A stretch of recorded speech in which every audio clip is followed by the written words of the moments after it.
Welcome to the Best Team Wins podcast with Adam Robinson. He's talking to today's industry leaders and entrepreneurs about the people side of their business. Welcome to the Best Team Wins podcast, where we feature entrepreneurs and business leaders whose exceptional approach to the people side of their business has led to incredible results. My name is Adam Robinson, and for the next 25 minutes, I'll be your host as we explore how to build your business through better hiring. Today, a special episode of the podcast. I spent the last weekend in Phoenix, Arizona for the International Franchise Association's annual convention. Over 3,500 franchisors and franchisees with associated vendors in one place to talk about the business of building businesses through franchising. Of course, franchise-based businesses are people-based businesses. It is a people-intensive business, and it should come as no surprise that one of the principal challenges for operators in that industry, both on the franchisor and franchisee side, are how to predictably and scalably find and keep the right people. So in today's episode, we're going to take you through a tour of this year's IFA convention with two members of Hireology's team, William Young and Zach Kovac, who were there with me, giving you their play-by-play from inside the Hireology booth, as well as the content of two exclusive CEO roundtables I had the opportunity to moderate, talking about the challenges in this industry. So if you're in the franchise business, you're in for a treat. This episode is going to be dead on target for you. If you're outside the franchise industry, but you're a small business owner or manager, listen for value, because there's a lot of lessons to be gained from what these folks are going through and discussing. So without further ado, enjoy this week's special episode of The Best Team Wins, live from Phoenix, Arizona and the IFA. Hi everyone, this is Kristen Calloway. I produce the show. Instead of Zach Kovac, we'll have Natalie Pike on from the Hireology team, as well as William Young. They were both in the Hireology booth at IFA and are here to give you a couple of their takeaways. One of the biggest things I noticed was, compared to last year, I felt like the Zors were actually genuinely interested in the hiring and cared about the hiring processes for their Zs. And I think that's because the NLRB ruling is kind of non-existent now. So they can insert themselves back into the process without worrying about anything. So they really, if they didn't have a process across the board or a vendor partnership that they recommended for all their Zs to use, they were really interested in that. So I just felt like they wanted more insight and transparency into the individual locations and how their Zs were hiring more than ever before. I could piggyback off of that. So I was comparing this year's conference to last year's, and I think because of what Natalie said and sort of the lessons that all the other mature franchisors are learning, we also had a lot of emerging brands approach us. At least I certainly talked to more young or about to franchise systems who are already thinking about it, because I feel like it's much more top of mind now. They sort of, maybe from last year's conference or from talking to people this year, they understand, if they can get that help early on, that it's going to be more beneficial, and it's also going to be easier for them to do early on. So that was a big takeaway for me. Thanks to Natalie and William for their perspective on the IFA convention and what has changed from years past. It's a great framing for our next segment. Adam led two IFA convention roundtables featuring leaders from major franchisors. These folks have from 7 locations to the thousands. They've all been kept anonymous in this segment, but they have some great insight into the challenges that they're working through, what works well for them, and what they would like to do in the future. So enjoy. What's the one biggest issue you have typically faced or are facing as it pertains to staffing? Biggest challenge for me is more about understanding how much I can do as a franchisor without, what can I do on my website? How can I get the people to them? I'd love to take that responsibility almost not away from them, but, so where's the line? Okay, great. Some NLRB discussion. Yeah, so definitely that. Certainly I agree with that statement. And just also finding that hourly worker and just, that shortage, caregivers, generally are lower paid and that minimum wage worker Yeah. and how to kind of strategize around that. Okay. Biggest challenge is getting entry-level positions for people who have to be trained before they can actually do the work. So, and then an aging franchisee workforce in terms of their flexibility to use and adapt to new technologies and new ways of hiring. Probably the biggest challenge is helping franchisees recognize great talent. I think it's getting owners to understand that they're the best recruiters that they have, and casting a vision to everybody down, including the frontline workers, for growth. And it's getting our franchisees to understand they always need to be actively recruiting for that, because you want to find that guy when he's ready to make a move. He's not going to be not working. Right. That is the biggest challenge, is instilling in the franchisee mindset that the most important thing that they need to do is consistently recruit all the time. They didn't think they bought a hiring staffing agency. They thought they bought into something else. But that needs to happen. They want to flip a switch, and so it's getting them to change how they schedule their day. Yeah. So let's start there, because that sounds like something that everybody is working with here. Who feels they've pulled the right levers on getting franchisees to rearrange their day or bank time? I would love to hear who's doing anything that they think is working. Well, we certainly are. We're kind of going back to that, responding quickly, and applicants have a lot of places they can apply to. And, so we really are focusing on that. We're training on that. It's a big shift because it's always been, I just have to put an ad out there. There's plenty, and you're kind of running through that resource. So we've even focused on lead nurturing for our employment side, like electronic newsletters and things like that for any kind of email address we might get in, and how we can nurture those leads for people that might not be looking for employment today, but certainly are interested, in how do we kind of stay in front of them. So I would be interested to know if anybody else is doing something like that and having good luck. We're really starting it, and I think it will work. I'll say I'm there. We just did a complete update on our ops manual for all of our brands. That's my next update, is to create that and get it into the ops manual. I mean, you guys are a barometer on some of these legal issues, post NLRB, rescission, and it just kind of lifted the fog a little bit. What are you telling? What's okay to do and not do? I think everyone can benefit from your perspective. We just went through all that. So that's a great question. For the moment, it's put lots of disclaimers all over the place and say this is our best suggestion. Consider this, but don't hold back on whatever you think is the right thing to suggest. We use the terminology, this is for our corporate stores, so we don't encourage them, we don't use the word template, we just say this is what we use, and you can make your own based on this, but it's not a template, it's not use this, this is what we use for our corporate stores, and that kind of gets us around that. Franchisees are using, how they've been successful to put all the pieces together. Do you guys we do that too. We have a forum online where we let all the franchisees talk about their hiring practices. And what we found out is if we just start the discussion, like, what's a general description? And then everybody kind of just throws it in there. Great suggestion. And then, so we kind of avoid the whole problem. So I feel like our company is there in the sense that we have that outline, best practices, disclaimer. They know they have to recruit because we have to meet ratios and group sizes in what we do. So there's nothing around that.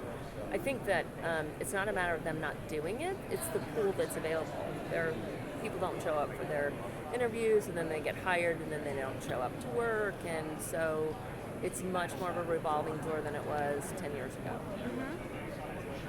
Yeah, so like on your websites, anybody, do you guys kind of, for lack of a better term, do you advertise? Like, you can go to our website, and then it'll take you to each individual local site, which would have job postings. But I've seen some franchisors will have on their site, like by state or location, where you can find all the posted jobs. Does anybody do that? And how does that work with the joint employer? And is that us?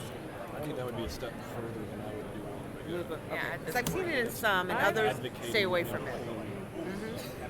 Yeah. Try to give them the tools, give them the message. Right. Make sure they bring in people that are part of our culture, but don't do it for them. Right. And we certainly do that. We do a lot of vetting with different vendors, business partners. Last table, someone said all the jobs flow up through corporate Yeah, and back down to the I heard is individual a locations. huge issue though. I mean, my franchise attorney, and that's what I want to hear, has said absolutely don't do that. All attorneys will say that. Yeah, I know. That's why I'm asking you. I'm not going to make a business decision based on what attorneys say. So that's the question. So it would be great. Labor, that is the most important thing for us. More important than anything. Probably the same for many of you, right? So we want to do as much as we can, and so that's why I want to know where are you pushing it? You're not willing to. Is anybody running it through their website? Applicants can come in, like it's more lead generation. They're not necessarily filling out an application. Okay. It's just basically the franchisee can get a name of a candidate and they can follow up. And we do applications, but we don't post job ads. So you can go to Zoop.com and you can actually pick a location and apply for a job. It goes right to the owner. We don't get involved in it. So it drop downs located. They put in like zip code and it drops down area and that's done. And they can fill in an application, but it's not like this person's looking for this. Like we don't do it to the job ad aspect. You don't have all nationwide positions. Yeah. Do they One upload place. Do they upload their resume? They can. There's an attachment ability, but it all, like we don't get any notifications. It all goes right to the owner. Like it's their email address, it's I their... can see that if you had like your owner's websites are set up as a subdomain, or they had like their own little life of their own. Some franchises do it that way. I would see that might be okay because it's really their website, and they probably pay a hosting fee or something separately. But it's not. But for us, it's not really because their website is just a page of our That's website. how ours is too. Yeah. I wouldn't do it that way. My group, we rolled out an internship program where all of our franchisees could submit a list of colleges that they'd like us to upload our job description to. And we'll upload it for them. We'll source resumes and share the resumes with them. So we're not reading the resumes, we're not critiquing anything, but what we can do is pull demographics. So we know what types of individuals are applying for our company as a whole and which market, and that helps. And we can give feedback to those groups and say, hire these type of people, and it's a generic resume. We share it with them and say, this is what we're going to post if you wanted us to post it for you, because they won't do it themselves. And it started as an internship program, so we're posting it at colleges, and we'll see how it rolls out from there. But it has been extremely helpful. We've done it for 2 years, and out of our 200 offices, I think about 40 of them have used it. Right. One thing that we do that gets along those lines is when we move into a new market, let's say we move into Chicago or something, we'll call all of the career service schools or community colleges, because we get a lot of those kind of guys that want to work in the afternoon at our centers. And we'll say, okay, in your technical school or your engineering department, any of your kids that are like highlights or shining stars, go ahead and get them to contact our new franchisee that's opening up here. So we'll do a little bit of that, but we're not trying to run it forward, like you said. It's more like just let them know that this is a pipeline for the students to have a job. What's your retention rate or your turnover rate? We keep our people, well, ours is a little bit different because we start in high school, so high schoolers are AP students, and then we have them through a training program where they get certified and it goes on their application to college, and then when they move to go away from college, we get them up to get a new location. Oh, wow, that's so great. they kind of move, they ship, so we kind of balanced out and tried to make around their life a program that makes sense to keep them involved. Because once you find that kid that is engaged, technical, knows your curriculum, knows your culture, why would you ever want that person else? Yeah, right? exactly. Or girl. There you go. Yeah, something we've been doing to support our franchisees from a coaching standpoint is because sometimes our franchisees, the easy answer is, I don't have enough people. Yep. And so that's the default answer. And so then we try to get into a little data analysis with them. Is it a get problem or a keep problem? And we just use those simple terms. Getting new employees or keeping employees. And sometimes they think it's a get problem, and we go in and we diagnose that actually they've been able to hire a good number of people, but they haven't been able to retain those people. And obviously that gets into a more difficult conversation because it could be leadership and some of what David shared earlier about casting vision and casting those visions down. Or if it's a get problem, trying to get some basic data on the get side. So if I'm getting 100 applications a month and I'm only getting 2 people in for interviews, Well, then who's answering my phone? What am I saying? That's a whole different set of problems versus if I get, 2 applications in or 2 applications or leads in, then I've got a marketing problem. So just trying to use some level of data to support the local franchisee on what they need to do to try to solve that. And that takes a little time and getting to understand their business, but otherwise the answer is just throw more money at it, more marketing, and that's not ultimately going to solve the problem. Which of you find your franchisees have a bigger keep problem than a get problem? Is retention tougher than recruiting right now for everybody? No. Recruiting is tougher than retention. Yeah. So let's use that as a way to transition into many members of the roundtable here have hourly workforce recruiting issues for their healthcare. For those that ask or name that as an issue, could you tell us specifically what the dynamic is that's creating the challenge?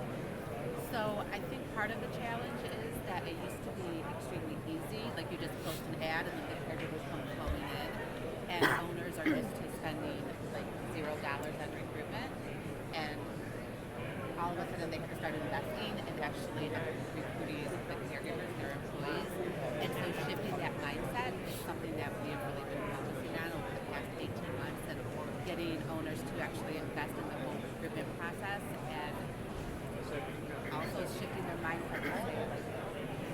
Recruiting is marketing and it's selling. So when that phone rings or when that applicant shows up, you really need to close the deal with them because you could easily be losing them along the way. Something to add to that, we looked at research on response times. You took this franchise. How long does it take to get back to a lead that comes through your website? Right. Well, 4 seconds. The average response time of a franchisee on an applicant is 8 days. How many customers would you close if you waited 8 days to call back? And usually that language, there'd be a business case to that. For us, one employee over the course of a year brings in $200,000 worth of revenue. So to your point, we ought to be reacting to those employee applications much faster. About analysis. Yeah. I think for us, the creativity has been around looking at who our workforce is for caring, so being more flexible in a compressed work week. So somebody's going to work 4 days a week with 3 days off, or that they're going to share a job. So people want part-time, we need more full-time people, so 2 people together. Or, we typically have somebody who starts early in the morning, gets off, or starts late, gets off late. Now, kind of allowing for that mom who wants to work from 9 to 2 and then working around those other hours. So we're doing a lot more fragmented, but still high quality, more fragmented scheduling. It's harder to do, but it works. Harder on your franchisees? It's harder administratively, just to handle everybody's coming and going and making sure that you're meeting the specifications that you need from a health and safety point of view through licensing and accreditation standards. It's understaffing and convincing them they need to hire more staff. We're about customer service like all of you are, but with analytics, we can show them hourly basis their sales. There's reports, hey, go in your software, and it's usually with store visits, based on your sales. You mentioned we say 150,000, you do different industry or business, but we tell them, hey, based on your sales, let's look at your hourly sales, how many customers you saw between 8 and 9 and 9 and 10, and we just try to convince them you need to hire more staff, and that's our biggest challenge. Okay, but let me ask this, and this is the question I see come up all the time. Post NLRB, would you say your brand is more likely or less likely to provide direct support to franchisees on the hiring front? Just a quick jump ball. What's direct? So we're going to recruit for them, spend money for them. We're going to get involved in helping them source and attract. Raise your hand if you're providing direct support to your franchisees. Who's doing it? Okay. What are you guys doing? How far involved do you get? And you can just speak generally. Yeah, so from vendor agnostic response. Because we have a lot of company-owned locations too. The job listing on our website, it goes to us, and then we redirect to them. So got it. So you run a corporate employment listing that has franchisee jobs in it. Ours is a little different. We use recruiting.com is kind of a venture for them to go through and post. Yep. But we pay for it. Okay, great. And so for those of you who is considering doing more now, okay, what are you thinking about? And I'll say anyone who's thinking about the same thing, please chime in so we can get some. What are you thinking about? We don't have a real plan, so that was kind of when I told you this at your booth. My mandate was, what are the resources that are available? Because right now our franchisees, at least in our model, basically are on their own. Some use Zip, some use Indeed, some use Craigslist, some word of mouth. So we've got kind of everybody doing their own thing. We're trying to see, is there a way to help make something that's a little more streamlined that works for everybody, because they have different things working. Needs are different as well. Right? You got 10 location owners versus one. Needs are different. So let me just. So you lose the eye contact contest, and I'll ask you first. What are you guys doing that's working? And we'll try to keep this vendor agnostic, because directionally, what things are you doing that you feel is working well? Yeah. Well, we've dabbled a little bit with one particular function. We're hiring blue collar workers. So we're hiring gardeners. We're landscaping, right? So we're hiring gardeners, crew leaders, people with semi-skill set. So one of the roles we hire for is a business developer, right? So this is a salesperson, goes out in the marketplace, business to business, knocks on doors, cold calls, and tries to gain appointments, right? So we're doing recruiting at that position level. We're actually talking to the person and seeing, can they speak? Are they articulate? What's their personality like? And then if they sound good, then we're moving them onto the franchisee as a recommendation. Say, hey, you might want to talk to this person. All right, so you're getting involved in screening. We're screening, yeah. We're We may put 2 or 3 candidates in front of a franchise owner and let them make the choice. Yeah. Okay. But only at that position level right now. Okay. Who else is doing something similar to that, David? We screen our directors, because the director is the face of the interviews for each one of our centers. We do let them proactively go out there and find them in whatever means necessary, kind of like you said. But we give them job descriptions and what's worked in the past for us, find them. We ultimately have to train them, so we need to make sure that they're the right person for the job. Okay. What's the biggest issue? It's really on the retention side. It's the training and retention. Some folks do have trouble recruiting, but that's much more on the individual franchisee level. Though maybe the really understanding the need for the continual recruiting, as well as the almost the proactive recruiting. So not just relying on Indeed ads, but actually going out and finding people who are already working who might be a good person or going to colleges. Yep. Is everyone finding, just hands or nods, are franchisees changing their tune in this labor market to be more perpetually looking, or are they still largely reactive when spots come up? For us, we are dictating much more of how many hours they need to spend a week on recruiting, and that they need to have a day of interviews, and we do group interviews. So we've been much more prescriptive about that interviewing process and how much time. Is it in your ops manual? Yeah, it starts at franchise training for the originals of what the commitment is on the recruiting side. We still have, of course, legacy franchise owners who haven't adopted that and are more reactive. Okay. Who's got recruiting specs in their ops manual? Anyone doing that? Yeah, I find that's not something that folks, a lot are doing. You were going to share something?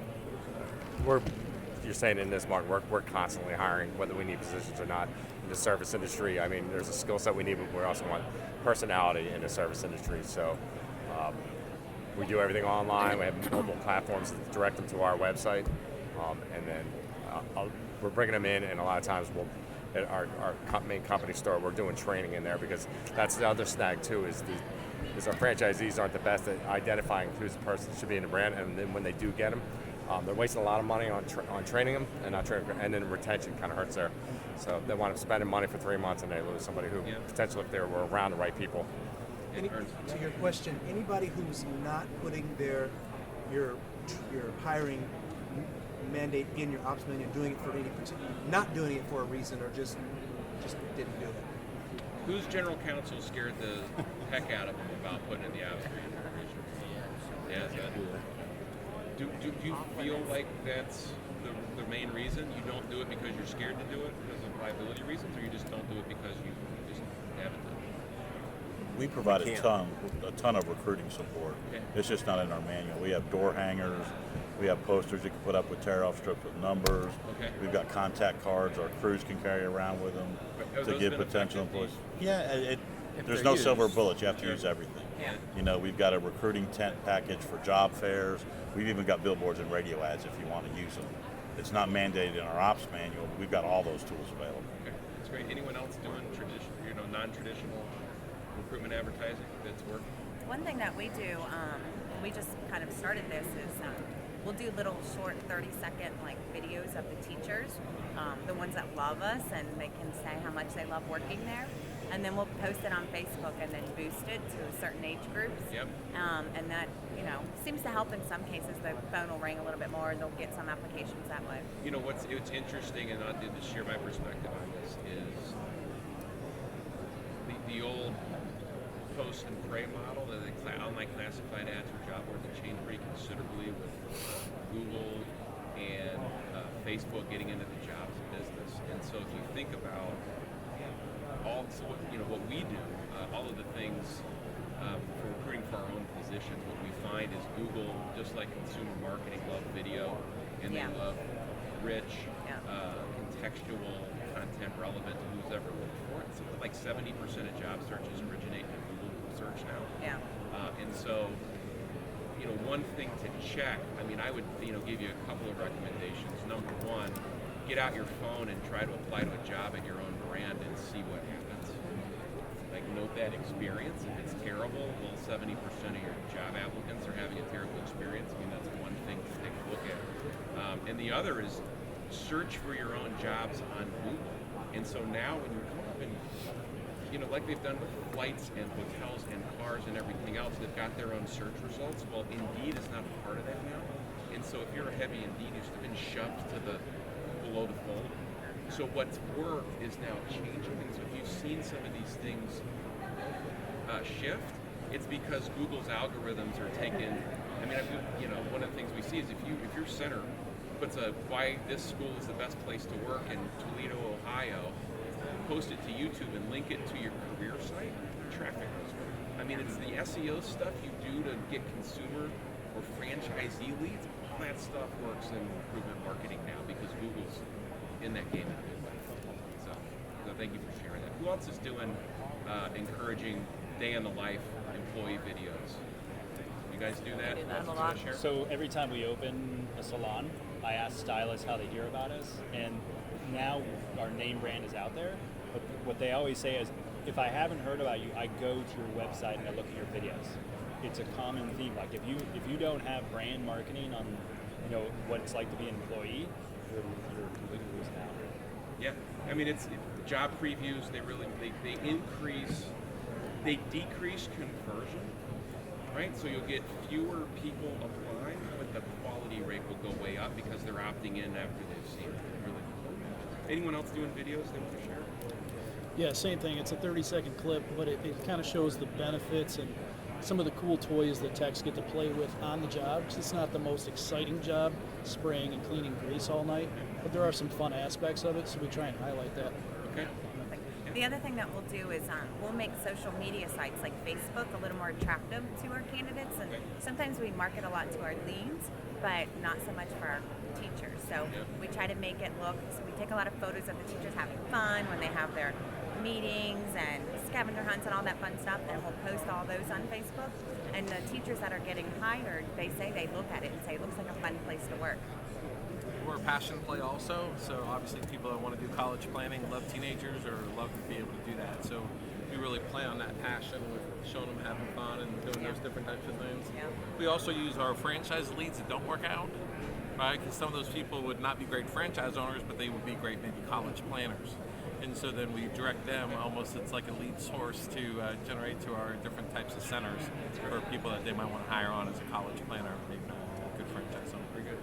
What's the one biggest issue you have typically faced or are facing as it pertains to staffing new locations that we could you think would resonate with people?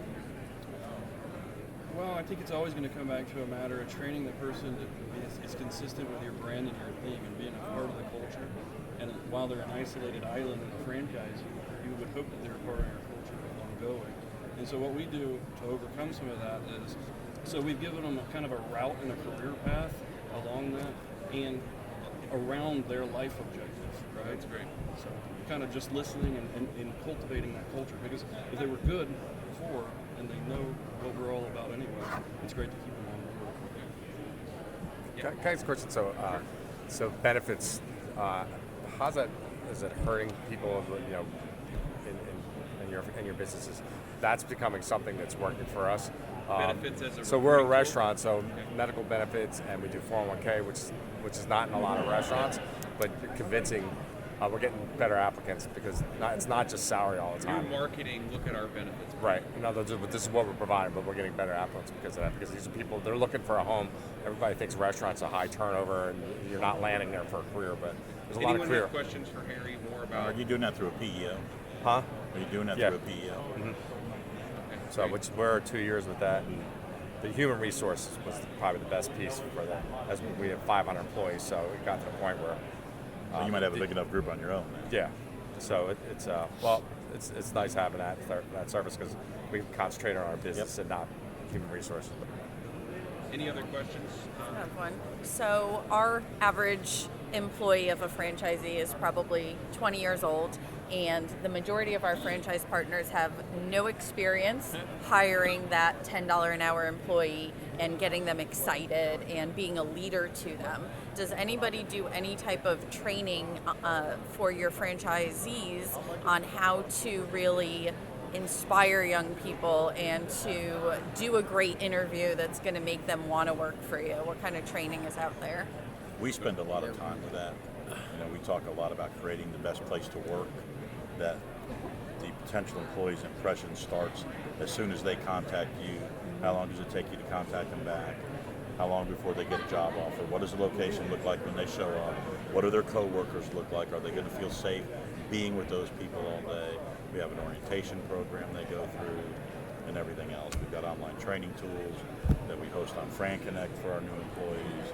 So we spend as much time and emphasis on hiring and recruiting as we do attracting new customers. Conversation with a franchisor yesterday who says that basically what they do in building out, I heard somebody say they give job descriptions to the franchisees. Not only do the job descriptions, but like the competency models or like a value model to say this is what's important in my employee that I want. And here are the questions that you can ask in order to kind of dig into that. So giving them a very prescriptive interview guide. They found that to be very helpful in controlling the hires and then also like maintaining that kind of like brand integrity. Right. So that we also do that too. One thing we do at new franchisee training, if it's the owner that came, we do mock interviews with the director as the director. They play along, so they just get used to the whole scenario. And they go down the list of questions and things that are how usual as answers going to FAQs. Yep. Good. Another point I can share with you guys just on the research of career branding, website branding, becoming such an important investment for your franchisees to have to make. There are 3 things that maximize conversion rates when your franchisees are running their own career site in terms of the description. All right, number 1 is the career path. What is that? Career path. If I come to work for you, what's in it for me that's not just trading time for money? That's like 75% of your labor pool is a trade time for money crowd, but if you're looking for that top 25%, right, there's something more than that. And so, by the way, career path now, it means 18 to 24 months. Like, so we'll get too worried. I mean, it's like 18 months out. I come to work for you, what does 18 to 24 months look like? That's the best practice. Second, pay stability. And to the extent you can tell someone in the recruiting process what they're going to make so they can make that choice before they apply, you're going to get higher conversion rate, right? So if you're in a variable compensation industry like banking or real estate or what's convention,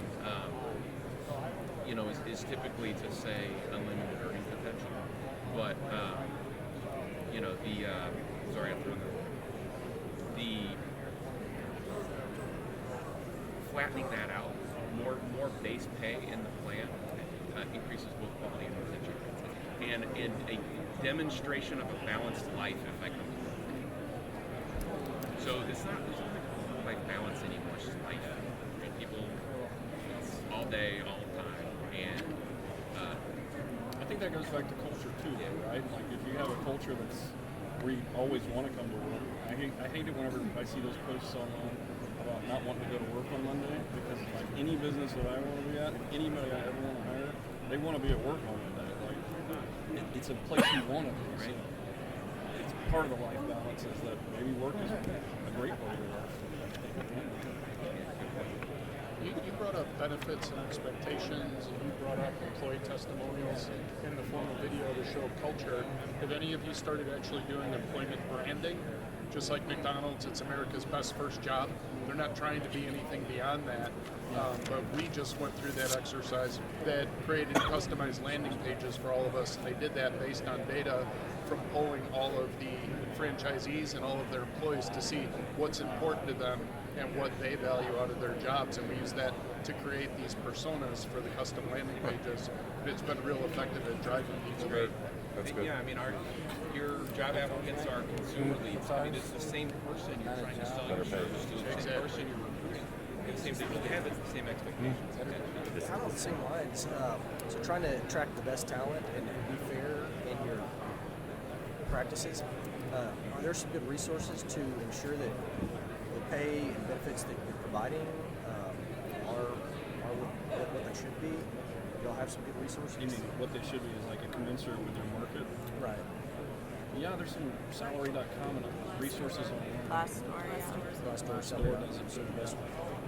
Yeah, I think, look yourself up on Glassdoor. Yelp for your employment brand. Look yourself up. People are talking about what it's like to work for your brand. It's a pretty critical. On Glass, it's called Glassdoor. And the tip you're telling you, make sure you ask or get input on before we stand up. And I just have a real quick one. Is there any particular job site that you feel like produces more quality candidates? Yeah, I kind of mentioned it before, but proactive recruiting is where we get our best candidates, especially in markets that have a really low unemployment. We know that the best people probably already have a job, and the person looking for a labor job such as ours that are on Indeed or Craigslist are probably not the people we actually want. So we look for great service out in the field, and we have cards that say you are amazing or something like that, and on the back it has the franchise owner's information, talks about the company and what it's like to work there and our core values.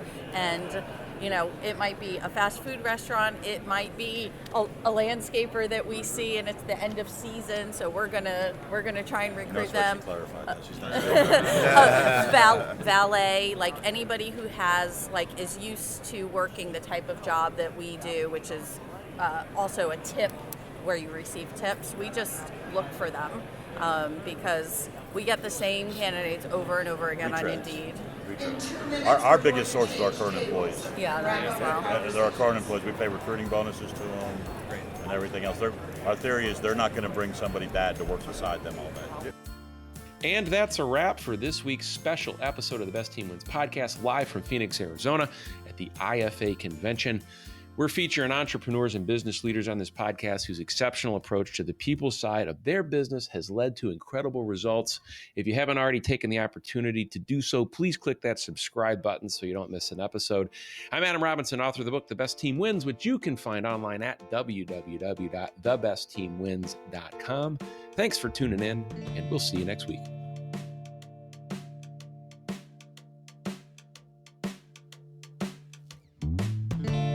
Thanks for listening to the Best Team Wins podcast with Adam Robinson.